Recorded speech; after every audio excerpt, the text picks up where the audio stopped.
G'day, and welcome back to another episode of the Bradley J. Dryber Experience. We're here, we're running it back. Not too long, I guess, since the last one. I'm here with Jamie Soward. We're doing a 2021 season preview this time instead of just a general chat, which I'm keen to hear, I guess, all the thoughts that this man has on the season upcoming. He is a veteran of the game and he's now an analyst, Fox Sports presenter. He's got his own radio show and a podcast, so he knows what he's talking about. Jamie, how are you, mate?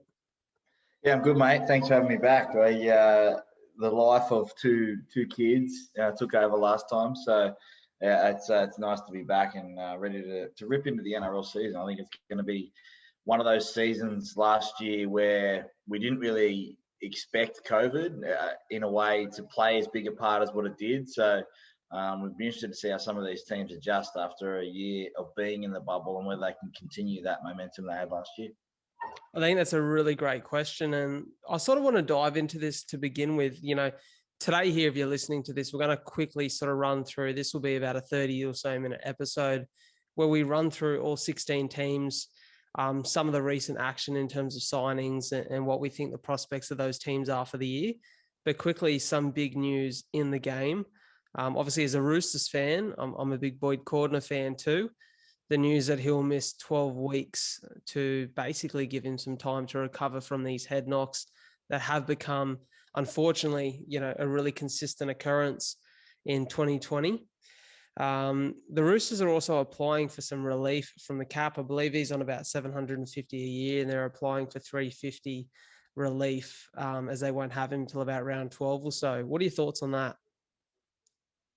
Yeah, firstly, I think that the Roosters have been one of the clubs in leading the way with player safety first. You think about Luke Keary a couple of years ago in the midst of their, the start of their dynasty and being a successful club, they actually rested him for a couple of weeks off the back of those head knocks. So they've led the way in terms of that player safety. And when it comes to Boyd Cordner, there'd be few out there that have played the game tougher than the way he's played it. So I think every situation is unique. Every situation is different. And when the captain of Australia and captain of New South Wales is taking a forced rest with injury into something that's, years and years and years been in development of research and all that kind of stuff, and we're only really scratching the surface, I think there has to be some sort of leniency there in terms of the salary cap. Now, whether that's half the salary of the full year, that's not up for me to decide, but you'd like to see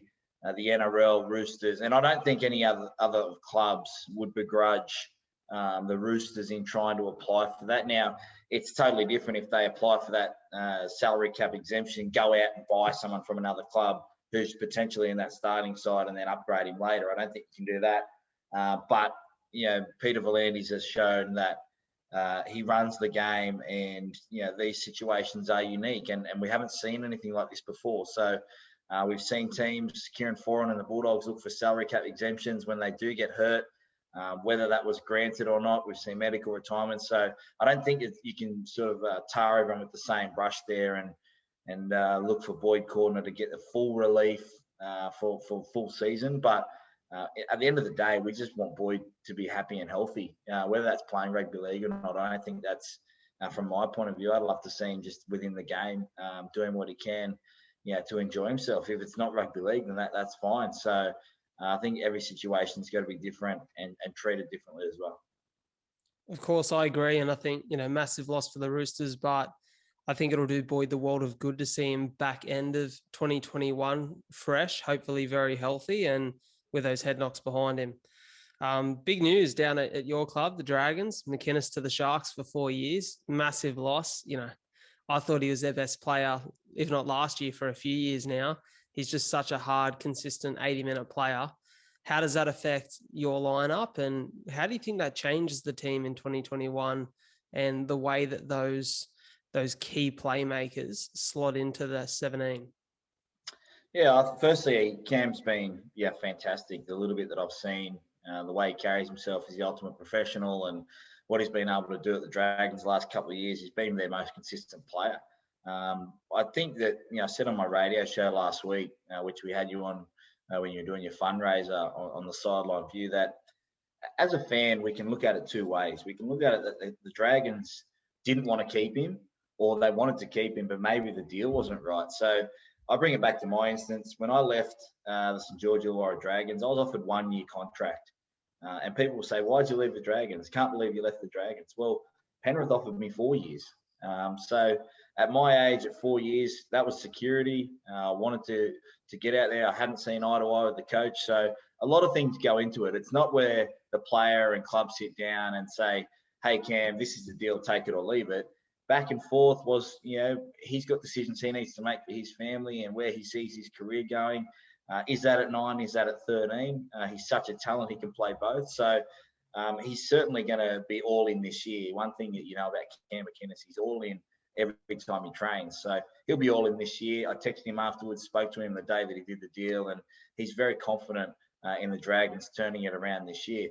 Now, on the other side of it, the club has still got room to invest in youngsters, and you can't keep everyone. It's a hard cap. We can't, when the Dragons aren't a third party, massive third party, sponsorship deals, all that kind of stuff that you probably maybe see at other clubs. So I think that situation, again, is a unique one. Every player sits down with different reasons at contract time. If you're a young guy and you've got time on your side, you may take a little bit less at the start, knowing that next contract's going to be a big one. But if this was the best deal on the table for Cam and his family, no one can begrudge him of that. And no one can get angry at the Dragons either, because they've got to make decisions for not only next week or next year, but 3-4 years down the track. There's some exciting youngsters coming through. We want to be able to try and keep those guys together, bring them through similar to how Penrith did.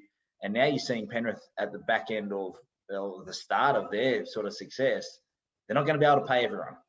They've had to let Matt Burton go. They've had to let Dane Laurie go. Charlie Staines got an upgrade. Stephen Crichton's going to get an upgrade. So if you keep everyone all the time, you potentially lose some of those guys down the track. So, sometimes it's a risk. Sometimes the players win. Sometimes the club wins. So, again, I think that, Cam's going to be all in this year, and the Dragons are planning around, replacing him with Andrew McCulloch potentially. There's a little bit of talk around that. But, again, it's not just a year by year. You plan years in advance, and the next crop of Dragons youngsters coming through are very special. Really good points. Fingers crossed doesn't affect him this year. I don't think it will. Like you said, he seems like the kind of guy that's just laser focused when he's on, he's on. Benji to the Bunnies. How does he fit into that team? Do you think that's because quite often we see with a player like Benji, who's a seasoned, especially in the halves, is a seasoned half, he goes to a club and they say he's there to almost mentor those two younger halves who are going to be the starters. But we're talking about a club in South Sydney who have real premiership stakes this year in 2021 with, halves like Cody Walker, who was maybe one of the better players within the Origin series this year and was definitely one of their standouts towards the back end of the season. A guy like Adam Reynolds, who's a seasoned professional now. Is Benji just that backup guy? Does he come off the bench at all? Or do you just see him being there in case of those boys have those little injuries and those little off weeks?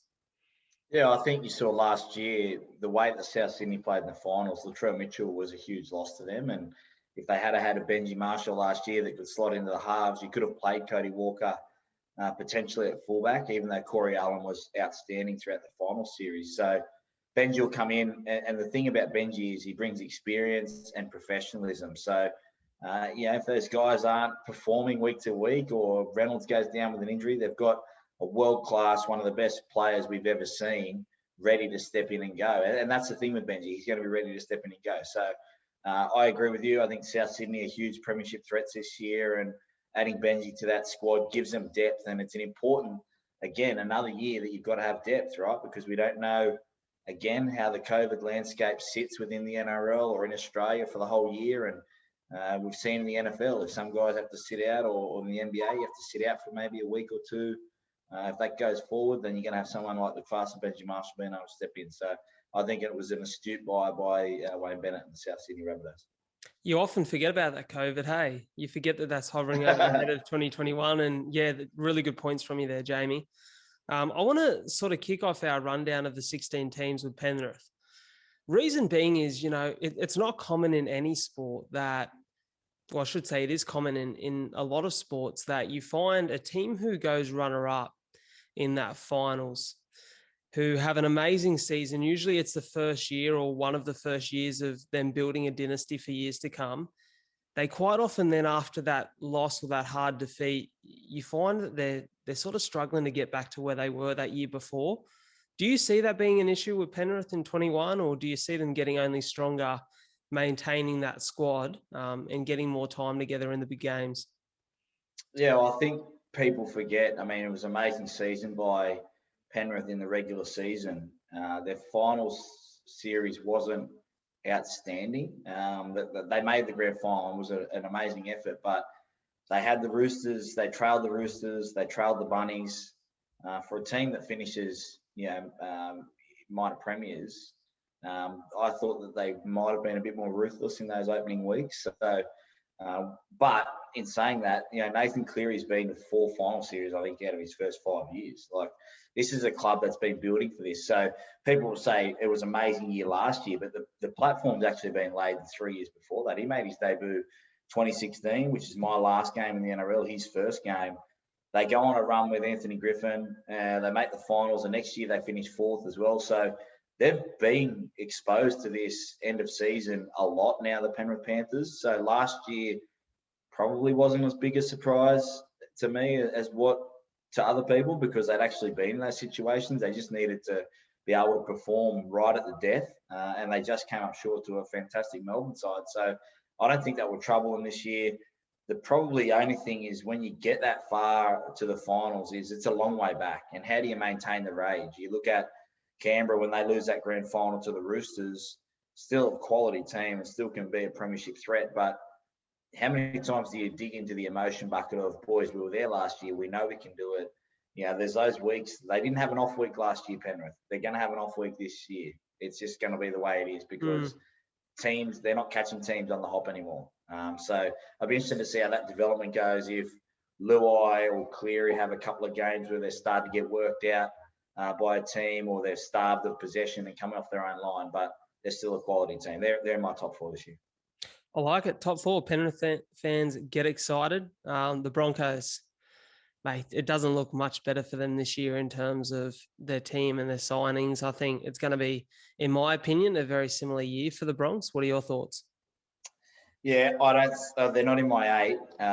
It's hard to rank teams 1 to 16. So I have the top 4, the teams that make the top 8 in no order, and then I have everyone else, because no one likes to tip a team that comes last. But the thing with the Broncos is, you're going to be able to tell in the first month whether they've adapted to Kevin Walter's style of coaching. And if they come out and rip and tear, and they are just in games, but not necessarily winning them, but physically, emotionally, in 80-minute contests, then I think that's a sign of brighter days ahead for the Broncos. If they come out and it's a 55-minute effort like we saw last year, and they can see points in the second half, I think they were the worst team in the second half last year in scoring and defending, then it's going to be a long season for the Broncos. Canberra Raiders, showing some consistency for a few years now. Obviously, runner-up to the Chooks in 19, up there and amongst it again last year. Obviously, they lose Johnny Bateman, who's gone back to the UK. It's a big loss for the club, but seems to be some exciting things happening around there. What are your thoughts? Huge loss for the club. The way that he transformed the back row position for him, the unique way that he played, I loved watching him play. So, again, the Raiders, are they going to be able to get over the hump? That's the big question for them now. They lost in 19, 20, they were on a redemption tour. This year they start, I think that they make the top 4, or they're in around that top 4. But again, it's going to come down to, can George Williams' second year in the NRL develop and take that next step? Because if he does, and Jack Whiten continues to develop into one of the best running 5'8" that we've seen, and their kicking game gets better and everyone seems to get better, they're going to be hard to beat, and they're going to have some home games down there where it's an absolute fortress. So the Raiders, quality team, quality forward pack. Injuries cruelled them last year at certain stages, and I think that whole, again, what Penrith are going to go through this year is, it's a long way back to October to playing that big grand final. Once you get there, if you don't get it done, it's a long trip back. So I think the Raiders will be more comfortable this year without having played in the grand final and trying to be on that redemption tour in 2021. Good luck to Ricky and the Green Machine, hey? The Dogs have had a very exciting off-season, obviously getting a lot of good players into their squad, and it seems like a squad with real youth, but also a few heads of experience there now. And how do you think, firstly, Kyle Flanagan, he transitions into that squad, and what are their prospects like for this season? I think the Dogs will be better in 2022 after they spend a year with Trent Barrett. Again, they tried hard last year. That they didn't deserve to be on the bottom of the ladder for most of the year because they tried hard in every game. They just lacked a little bit of finesse and quality. So you talk about a guy like Kyle Flanagan coming into the side with a new fullback in Corey Allen. How does that relationship develop? I still think they're out of quality 9, someone that can generate ruck speed, but also take over the game a little bit if it is played between the middle thirds. So the Bulldogs, I think this year don't make the 8, but 2022, everything points to a successful 2022. And sometimes we see coaches come in and they have immediate success. Sometimes it takes a little bit longer. So the effort's been there, but whether we see the finesse straight away from Flanagan running the team, Brandon Wakeham's a fantastic talent, whether he takes the next step. All those guys, between them, have only played like 60 games. So, again, I worry about their 9, but I think that there's brighter days in years to come, but probably not this year. Let's quickly touch on Cronulla. What are your thoughts there? Experienced squad. Injuries last year cruelled them at the wrong time of the year. I thought that Sean Johnson and Chad Townsend looked really, really good. Moylan has had a massive preseason from what we're seeing and hearing. So how that all works and where they all fit into the spine is the big question. Can Moylan's body go through the rigmarole of playing fullback all year or half the year when Sean Johnson comes back? So their start will be important for Cronulla because if they've got a fast start and go 4-0 to start the season, I think that the old guys, will sniff a little bit of a last chance, last hurrah to stay together because there's a lot of those guys off contract and a lot of those guys that were around successful teams and have been successful teams for a long time now. So the Sharks brought on some young guys last year who'd be chomping at the bit to get a crack, but I think this is like the old guys' last chance to get it done as a team. Another team with some exciting signings, the Gold Coast Titans. There's a bit of buzz around the Titans this year. I've probably not seen them go into a season for a while with so much hype about what they could potentially achieve. Yeah, and it's a little bit scary if you're a Titans fan because you haven't had this excitement and it's time to get excited because you've got some quality players coming in. Again, they'll be similar to the Broncos. Do we see I remember the Bulldogs the last 2 years had finished the season, heading into 2020, had finished the season. I think they won 5 out of the last 7 both years, and the expectations were high the next year.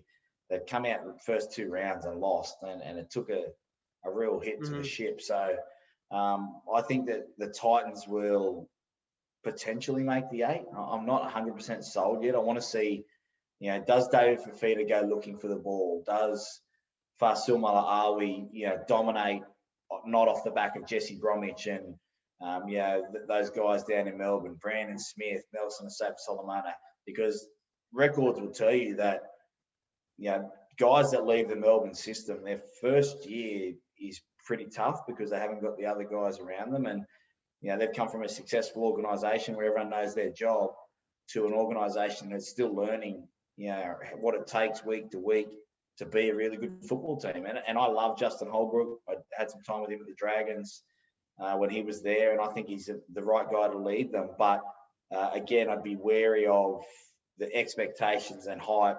Does the balloon pop in the first month if they're not playing well and they go 1-3 and all of a sudden they're chasing their tails and they're looking how do they get themselves out of the dump? So a fast start important for the Titans. Quickly on that, Cameron Smith, what's the news there? Is he off contract this year, isn't he? So he's literally a free agent right now. There's been a lot of ties to him at the Gold Coast. I'm not sure whether it will happen. I think it'd be very hard for him to part from Bellamy before Bellamy leaves. And, we know Bellamy's in for his last year this season, I think. But just let's say hypothetically, the Titans sign Cameron Smith. Do we see a Brady Bucks style vibe where he takes him the whole way? I don't know if he takes them the whole way. He takes them a long way. I think he's done. I think he's retired.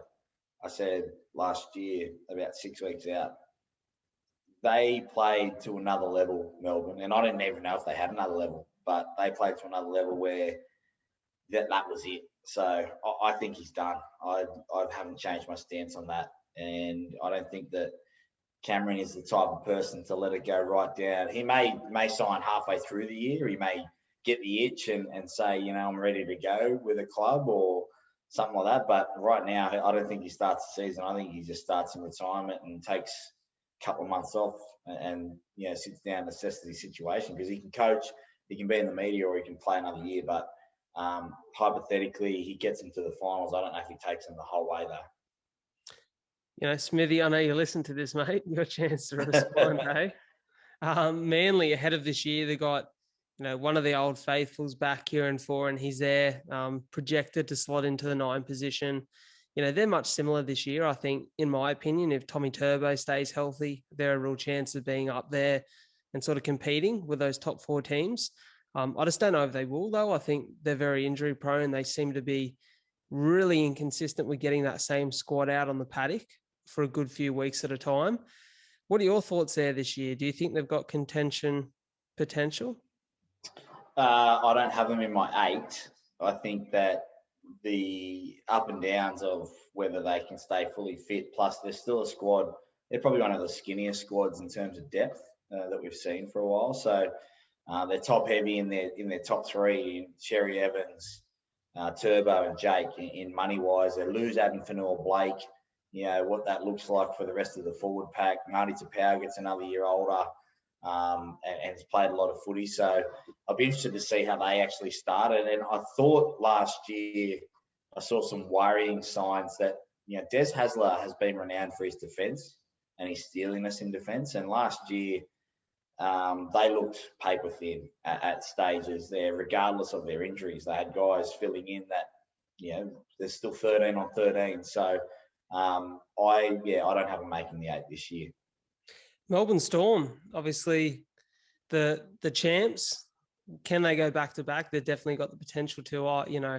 I think even if, like you said, Cam Smith calls it a day, or potentially he heads off to another club after what's been probably one of their best years in the competition to date. They've still got such a squad, don't they? Jerome Hughes, Munster, they've got bloody Pappenhausen at the back. They seem to not lose a step at all at that number 9 position, whether that is the baby goat, Harry Grant, or, someone like Brandon Smith. I think Brandon Smith's a better 13. To me, he's that kind of player. And with Harry Grant at 9, I think their squad could potentially get even better with some more strength under those youngsters' belts. Yeah, they're top 4. They start the season favourites. I think that, I'm a big believer that you're the champs until someone beats you. So Melbourne, that hunger, Bellamy last year again, they sort of rode the Cameron Smith wave, although they were tight-lipped. Now they get the Craig Bellamy wave, and you've got the two-headed snake in Smith and Grant. So I think that they're going to be there or thereabouts come deep into the finals. It'll just be a matter of whether they can stay fully fit and fully healthy, because last year when Smith was out and Munster was out, Jerome Hughes really stood up. And when he came back, he actually had a couple of games where Smith and Munster could ease himself into it. Whether that happens this year, you need to get lucky in a premiership year with injuries at the right time. So, but I think Melbourne start the favourites, and there should be no doubt in that. The Warriors, they were kind of the team that everyone got behind in season 2020, obviously under very difficult circumstances, and they will be again for at least most of this year with the current COVID bubble that they've, flown back over to Australia, left a lot of their families behind to be here and to be present for the season. I think, we've seen some really positive signs of them last year. It just looked like at the moment they sort of had to fly over here, whilst it could have gone either way and been devastating for them to be away from friends and family. It looks like they really embodied a spirit of, well, we're here, let's make it happen. And there was some real brilliance from their side, and obviously RTS having a blinder of a season last year, but they got some good signings in 21. What are your thoughts?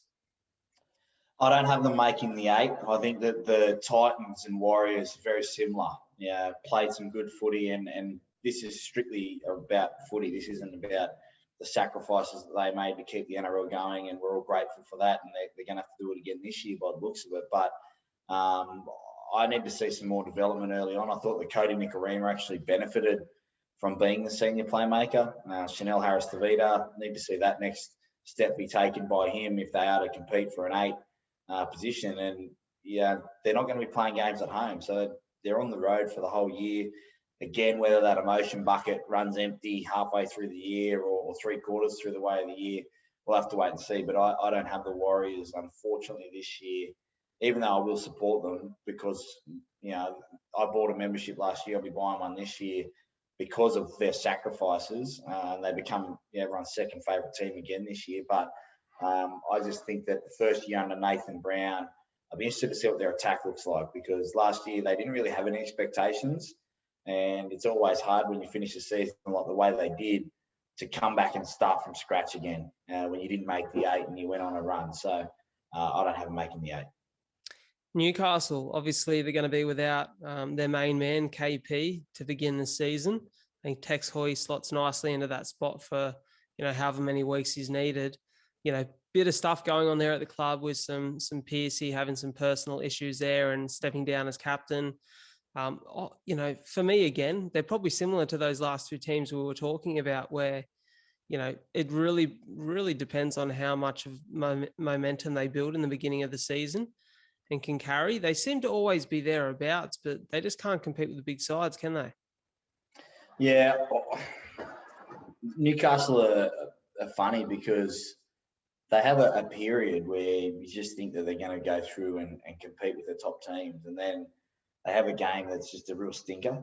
And, and that for me, I think they came down and played the Roosters last year at the SCG and just really stunk it up. And then they stunk it up. It was a night game actually. So I don't think they're going to make the 8 this year. I think the whole KP Pierce combination at times looks electric, but at other times with no recognised 5'8", Kurt Mann was their best player last year by far. I agree. But you need a 5'8" who's played 5'8" his whole life, and knows. Like that's why Blake Green was so crucial when they lost him because they went after him because I think Adam O'Brien knows that they need someone that if Pierce isn't on and KP is a little bit quiet, that someone's still going to kick to a corner, that someone's still going to give them an opportunity at the end of the game to win the game. And Kurt Mann's fantastic. He could be the best utility player in the competition. The problem with their squad is they've got him and Connor Watson. And you talk about Grant and Smith down in Melbourne. Both guys have played big minutes in the middle, and Brandon Smith plays above his weight. When they go to that small ball, maybe Mann at 9, coming off the bench, maybe Watson at 13, it's going to be real hard to stop a team rolling down the middle. So I don't have the Knights in the 8 this year. The men up north, North Queensland Cowboys. I haven't watched them too closely in the off season and whether they've signed any real exciting talent, but I find it hard to believe they'll have a season that's much different to last year. Yeah, I agree. I think that Taumalolo, you know what he's going to get. Their style, I'll be interested in their style of play. I thought that last year they were too expansive, sideline to sideline when they didn't have those players. Michael Morgan, can he stay injury free? There's 2 teams. There's 2 ways to split the competition. I think, Brad, and that's the real competitors for the cup, for the premiership, are the guys that know their style, know their identity, know that their culture is strong. Then there's the guys that are still learning that along the way. Now, 15 teams lose every year, but I don't know what the style looks like for Michael Morgan and Scott Drinkwater. Again, Drinkwater's more a fullback. Val, where does he fit in? And there's teams that don't have a lot of questions. The teams that are contenders don't have a lot of questions around it. We can cover them in 30 seconds. The teams that we're not really sure about, have a lot of problems. So whether Val fits in a fullback or wing, and how do you pay $1 million for a winger, all that kind of stuff. So too many questions for me for the Cowboys. Parramatta, the team that sort of led the comp there for a little while last year, they've definitely got plenty of talent. You'd like to think that there's a little bit more experience there now. I was a big fan of Gutho last year. I think his energy in every game and the way he approaches his footy is really exciting to watch. And I think as a fan of their team, he's going to rock up and throw 100% into every game. What are your thoughts on their prospects this year? Because it almost feels like a make or break season for Parramatta, where if they're not up there and amongst it this year, you wonder whether they ever will be with this squad.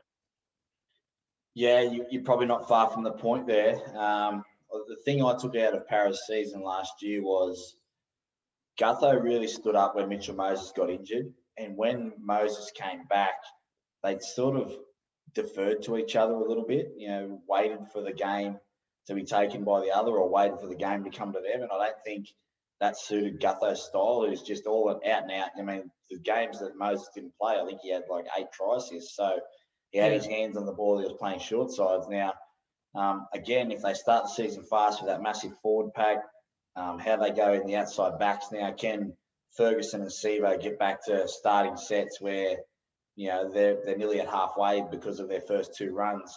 I thought they lost a little bit of that last year, but again, it's a development thing. Can Dylan Brown take the next step? Can Moses continue to mature where he can lead a team around, for the whole season? We're going to have to wait a little bit. I think there's a fair few questions about Parramatta because of how well they went last year, but I've got them making the 8, but not the top 4.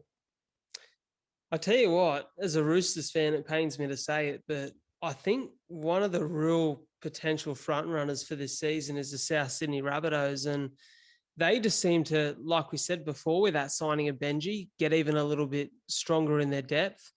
We know that with a healthy Latrell, Cody Walker and Adam Reynolds and Damian Cook, their spine is insane. It's one of the best in the competition, and they can really compete with anyone in terms of the talent they have there. They look to be building for something pretty special this year, and I think we're going to see maybe the best South Sydney Rabbitohs side we have in a few seasons. What are your thoughts on their prospects? I think it comes down to one player and one question about how that player is in that game, and that's Damian Cook. 3 prelim finals.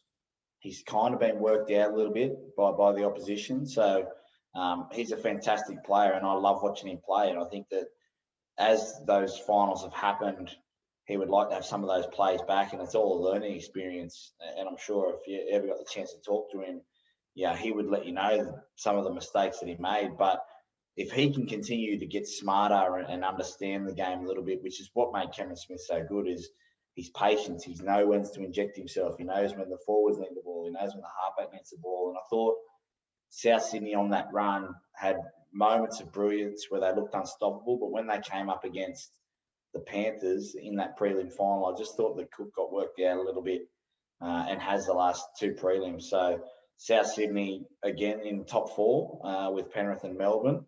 And, they're going to be hard to beat. But, I think it'll come down to the business end where they can get everyone firing at the right time, because Latrell, injury-free, Cody Walker, it's a long way back to September. And they won't be able to start slow like they did last year and then go on a hot streak. I think they'll be looking to stay in the top 4 all year. There you go. There you have it, South Sydney fans. Could be a great year. Be excited. Mate, your boys, the Dragons, we spoke a little bit about them in our last podcast. Just quickly touch on, how you see the squad looking this year. Yeah, I think, sort of it's hard because you analyse teams and, you don't want to sit on the fence. I actually think we've got a really good chance of making the 8 this year, around that sort of 7th and 8th position. You look at Ben Hunt going back to halfback, Corey Norman. That combination has played well together in the past, coming up in the juniors when they were with Anthony Griffin. And just looking at them and training, there seems to be a different feel of excitement around the way that they are attacking. I thought in the last couple of years they've been predictable in what they wanted to do. And being in the inner sanctum and working with some of those guys, I've got them in my 8 based off the fact that Anthony Griffin will come in and make hard decisions. And this is a guy that, I'd played 12 years in the NRL and he punted me, after one game with Nathan Cleary down in Melbourne. So if those older guys aren't on early, regardless of who you are and what you've done and how much you earn, there's some young guys down there that have got some real talent. Jaden Sullivan, Junior Ramon, Cody Ramsey. So I wouldn't be surprised if some of those young guys got an opportunity a little bit sooner than what we thought, because I think the last couple of years they've just stuck by the players that they thought could do a job, where Hook looks like he's going to run the ringers through them, and they've got some fantastic talent down there. So I think they'll be pushing for an 8 spot. Good to hear. My boys, the Roosters, mate, I think we're going back and taking the cup this year. I think, maybe a little biased, but I think in all honesty and in all seriousness, Victor Radley being back in the squad is potentially the most exciting thing for our team this year. I think he takes a lot of stress off our halves. He's almost like that halfback where he's so big but so skilled at the same point in time. I think the real question around the Roosters is who gets that 7 spot. Yeah, it's an interesting way to unfold. I was going to save it for a tweet, but I'll give you. I think the Roosters are like the Warriors of the NBA, where they've had their run, but they're just 1 year ahead. I mean, the NBA, if you follow it at all, Steph Curry and Klay Thompson have been, in the best shooters ever. But Klay Thompson got hurt. I think that last year the injuries kind of helped the Roosters recharge for another 3 and 4. They get everyone fully back. You talk about how important Victor Radley is. The big inclusion for me is Sam Verrills. This kid is how exciting is he? He is so good and so fast. And you pair him up with Jake Friend, who can potentially play 13 and tackle the house down. Radley can have a little bit of a spell. You could play small ball because they're all good defenders. I think the Roosters are right back up there straight away. It's a very, very quick reset for the Roosters. That's how we like it in Bondi, mate. Who wears the 7? I think Lachlan Lamb will have earned the 7 based off biding his time. He got knocked around a little bit, I think, by Kyle Flanagan being brought into the club and that sort of competition. But he showed enough when he got the call that he'd be able to do the job. So I think he will start. Really good to hear. One thing that surprised me a little bit was I seen Finchy put out through his pod that he sort of backed Sam Walker for that Rookie of the Year spot. Personally, I was surprised because I think Sam's maybe a little bit young. I think he's only 18 or so. And I think he's probably still got a bit of growing to do. I know I probably wouldn't be too keen to run out there among some of those boys. And I know Sammy's probably not much bigger, if maybe a little bit smaller than I am. I tend to agree with you. I think Lachie Lamb has sort of proven himself in the games that he did get last year. And from what you see and what you hear, it seems like there's some real respect for him around the club. So, I hope my boys go back and get that top spot this year. It'll be good to see. Last team, a team that, God, you just got to feel sorry for, the West Tigers. It's been a couple of really tough seasons for them. There hasn't been too many changes from their squad last year. What are your thoughts? Yeah, the Tigers, I think it's either going to go 2 ways. It's going to go successfully where Luke Brooks finally has the keys to the car, where he doesn't have a passenger driver that's older than him, more experienced than him, or more dominant than him, and he just steps up and drives the car around and they surprise some teams. Or it's going to go south very, very quickly because Luke Brooks hasn't played in the final series, and there have been so many expectations placed on younger players that haven't come to fruition. I think that he's fallen into that boat as well, and everyone wants their halfback to be the next Nathan Cleary. Well, it doesn't happen like that. So I can see the Tigers not making the 8 this year, but again, I think that's where it all lies. If Luke Brooks can step up and show that it is his team and play like that and run the footy and they can put him in position, I think he can get the job done and they'll surprise some teams. But if they come out and he's sort of waiting for someone else to take over, it might be a long year for the Tigers. Just before we finish off, Sow, it looks like we've got 25 rounds ahead of us in the regular season this year. Do you see that changing much? Do you see the NFL refining their process of the bubble in 21? And, I'd like to think we get a full normal season. It's almost hard to fully expect it though, isn't it? Yeah, I hope we do. But I think after last year, we can't cement anything. We need to just see how we go and see what happens. But one thing I do know for sure is I can't wait for the league to get back, and round one local derby between the Sharks and Dragons is going to be exciting. Absolute cracker, mate. I can't wait for the 2K21 season. I think there'll be a couple of clips from here that get thrown up on Instagram at certain points in the season to prove whether we were really right or really wrong. And I look forward to testing our theories and predictions. But thank you so much for jumping on the pod again, and really excited for this year, and wishing you and your crew down there at the Dragons all the best. Thanks, mate. Cheers. Let us know when you're doing your next marathon. I'm not going to join you. I might just come watch. Mate, there's a few whispers off the back of a meeting yesterday for October. So, all right, fingers crossed. I'll tell you what, you DM me the details and we'll get you on the sideline for you this weekend. Mate, I love it. I'll flick it to you. Cheers. Legend. Thanks, Talk soon. mate. Bye-bye. See you, bye.